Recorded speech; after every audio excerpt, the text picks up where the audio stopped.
Hi, I'm Stuart. Welcome to my YouTube channel, or welcome back. Thanks for viewing my video. This video I'm going to do a response video to a video that was done by Kevin at Towle Reads.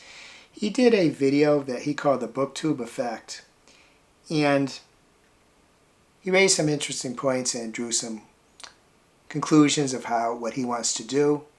I watched response videos by Reney at Beyond Books and Pat at Book Chat with Pat 8668. And I decided I wanted to do a response video too. This is a good time for this because I have been feeling some burnout. If you watch the parts of my videos where I talked about my recent mental health, I have also fallen into depression, so it may be hard to tell where the depression ends and the burnout begins. But I think there is definitely some burnout there beyond what would be impacted by the depression. Kevin had 4 parts of his video, and hopefully I can summarize those parts effectively.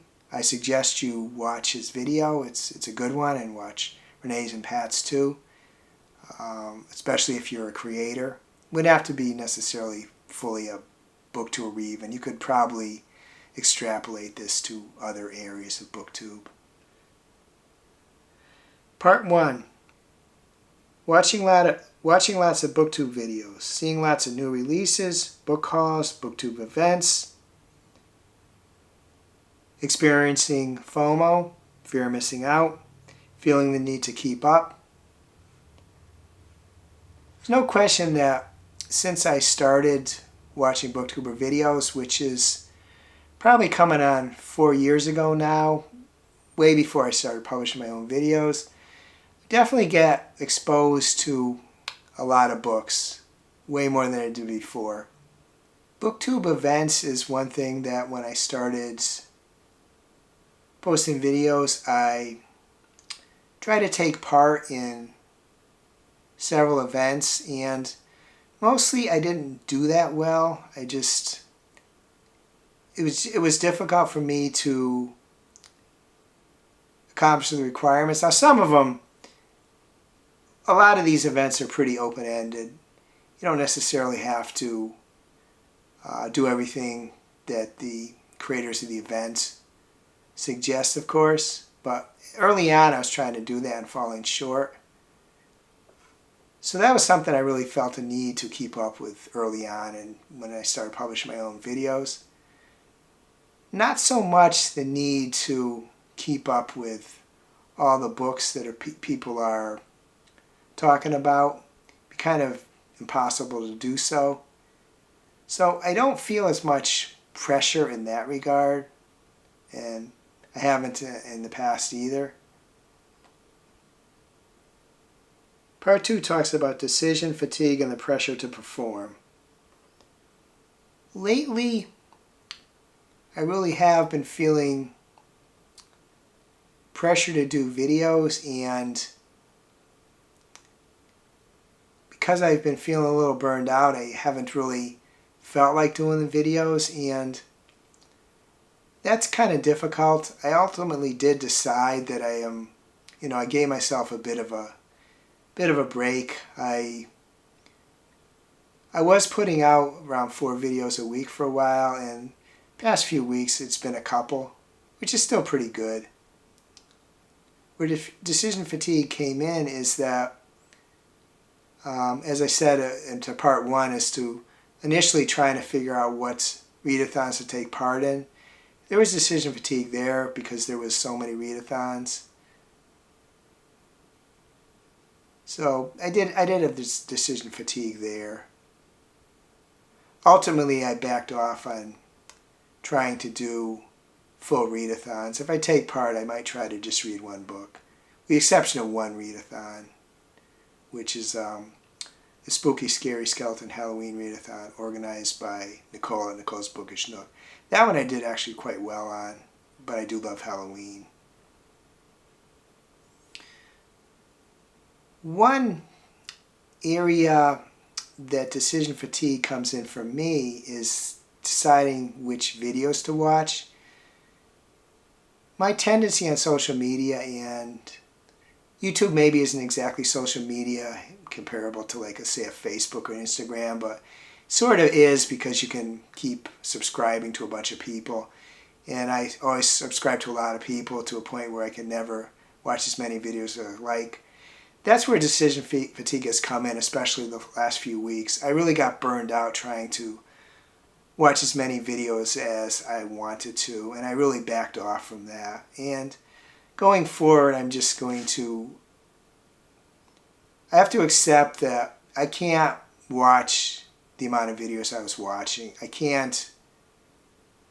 I'd like to support people, and I will try to watch some of their videos, but I just can't do what I was doing. What I'm going to try to do is when I see new videos come out and I hopefully recognize, well, I haven't watched a video from this person for a while, and make that a focus. But not get down on myself if I don't watch the videos I'd like to, because I just can't anymore. It's one of the areas I need to reduce my screen time on. I just watch too many, mostly BookTube videos, actually. I don't watch too many other YouTube videos. Part 3 is balancing enthusiasm and sanity. My enthusiasm, like the past few weeks, as I said, I've been kind of burned out as well as being depressed. So my enthusiasm was really waned, so I really backed off on doing the videos, and I backed off on watching the videos. What I need to do, I think, not only with YouTube, but other stuff too, is I just need to achieve a good balance. If I'm watching several videos and I'm at a point even if I'm partway through, I just don't feel like watching anymore, I just got to stop. It's just a matter of not trying to force myself to do something that I'm not feeling at that moment. Part 4 is community questions. The first is, have you ever felt overwhelmed? I have felt overwhelmed the past few weeks. Just overwhelmed by the amount of videos I want to watch. Another thing I've been overwhelmed into is trying to do all the book club books that I need to read. So that's an area too that I can't get down on myself if I just don't get to a book. That's just the way it is. I think I need to achieve a better balance between book clubs and emotional reading, mood reading, because I'm not reading too much outside of the book clubs. I need to achieve a better balance. And I'm just overwhelmed by the amount of videos that people I've subscribed to are putting out. But again, that's kind of I won't say fault, but that's just my history. I just keep subscribing to people or following people or whatever social media it is, until there's too many of them, and then it becomes kind of overwhelming. And then I feel upset because I'm not supporting a person like I feel I should. But I just gotta recognize when I'm just not feeling it anymore and stop doing it until I feel it again. The second community question is, how do you manage the flood of new books, authors, and genres? One of the things I do is I just still buy too many books. I don't there's not stuff out there. I don't think that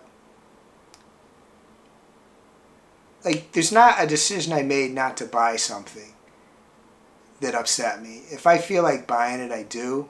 The problem is reading them all. So balancing, I manage the flood of them basically. This one doesn't really bother me. I do buy too many books, and I'm sure I'm never going to read all those books. And I read in multiple genres. So I don't really have a problem with this one. My biggest problem here is that when I buy so many, I have so much stuff, despite doing a lot of decluttering the past few years, that there's things I should stop buying. I subscribe to several book boxes, and I probably should consider stopping them, even though I like kind of limited edition stuff, because there's still too many books coming into the house and not enough books leaving the house. The final community question is, what has helped you avoid these pitfalls? Actually, I haven't really avoided them yet. At least the ones that are pitfalls for me. I still got to do some work. But one of the things I want to do in reading and video, everything is like, just slow down slightly and take a little bit more breaks, and not sometimes doing videos, watching videos, even reading videos, because they're even reading books because they're for book clubs. That stuff can start to seem too much like work for me. I'm retired, so my time is mostly my own, but sometimes it seems like there's just not enough time to do what I want to do, and that means really I should be pulling back on what I want to do. One thing I found too, related to reading a lot, watching a lot of videos, is like other stuff I do, is sometimes my head feels like it's almost like stuffed. Like it's the equivalent if I eat too much. You know, there's just too much in there. And I kind of want to not have quite as much information, if that makes any sense. I'm not going to tag anybody because this isn't really a tag. But it is an interesting one, and I think thinking about these things might be helpful to a lot of booktubers and other YouTubers. I will put the links to Kevin's, Reney's, and Pat's videos if you'd like to take a look at them. They all provide some interesting thoughts on this topic. I hope you're having a wonderful reading week. I hope you're having a wonderful week in general. If you enjoyed this video, please give it a like, please subscribe, please hit the bell to get notified when I upload future videos.